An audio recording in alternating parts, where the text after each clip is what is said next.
Presidential candidates making stops in Northern California to win your vote. Today, Pete Buttigieg was here in the capital city. He says that he is focused on the Golden State, and the latest California poll from Capital Weekly could be why. It shows Buttigieg in third place, just missing that all-important 15% threshold. Bernie Sanders, meantime, has extended his lead in the top spot ahead of the March 3rd primary. CBS 13's Rachel Wolf live at Cesar Chavez Park, where people cleared out pretty fast tonight. Rachel?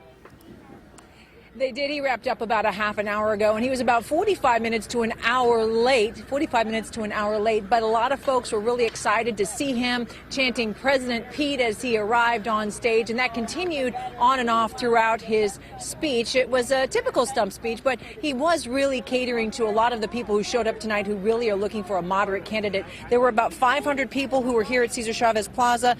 They all wanted to know, who is this virtual unknown? The former South Bend mayor, affectionately called Mayor Pete. Well, he led in Iowa and New Hampshire, but many think he's going to face challenges heading into the Nevada primary February 22nd. Those here say he's a likable guy who has distinguished himself in a field of what was literally dozens of candidates. I'm a graphic designer, and I wanted to put my energy into something constructive, so I did an illustration of him, and I came a little early, and I got people to sign it in the back. A love letter? From Sac? An encouragement, yeah. Encouragement from Sacramento. I want to hear what he has to say. I want to feel some of his energy and the energy of the people here. I want her to feel the energy too.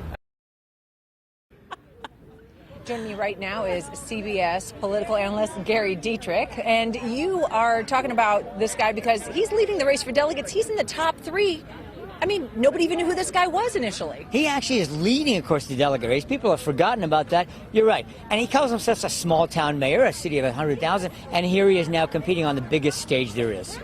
He's going to have to battle, though, Bernie Sanders and Michael Bloomberg. Bloomberg spending $13 million in Northern California alone is what we're hearing. Well, Bloomberg says he's going to have 800 paid staff people and 20 field offices by the time we have our March 3rd primary. It's hard to compete against that. But Buttigieg, no doubt, his success in Iowa and New Hampshire is clearly leading him to increase resources. He's got to have those going into Super Tuesday. And California moved up the primary from June to Super Tuesday, and that's really going to play a pivotal role this election year. Well, it is, because nobody really is the breakaway candidate. That's become obvious. So Super Tuesday is going to be huge, and of course the biggest chunk of those delegates are going to come from right here in California. That is why he is here, and that's why he's here, by the way, in Sacramento, because the moderate vote, that's his lane in this race.